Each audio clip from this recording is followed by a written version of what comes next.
يعرف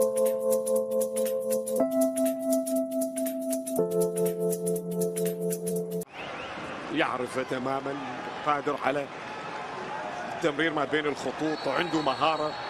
اوه واحدة بس. ايه جدع يا وصل.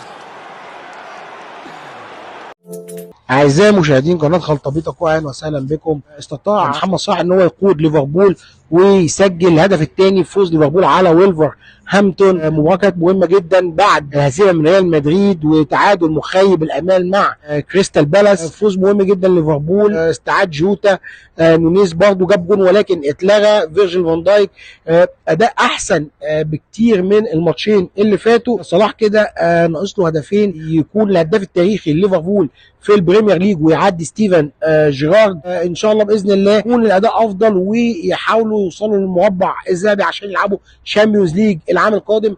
مهم جدا ان ليفربول يلعب شامبيونز ليج العام القادم عشان يقدر يتعاقد ويعمل تعاقدات جيده للموسم القادم، زي بيرمنجهام من بروسيا دورتموند وكايسيدو من برايتون. كل الناس دي وفي طبعا بنسبه كبيره صفقه تبادليه بين ليفربول والميلان. الميلان عايز دياز وليفربول عايز لياو نجم الميلان ونجم منتخب البرتغال. اتمنى يا رب يكون الفيديو عجبكم. لو الفيديو عجبكم ما تنسوش تعملوا لايك وشير وسبسكرايب وتفعلوا الجرس وتدعمونا في القناه. والسلام عليكم ورحمه الله وبركاته.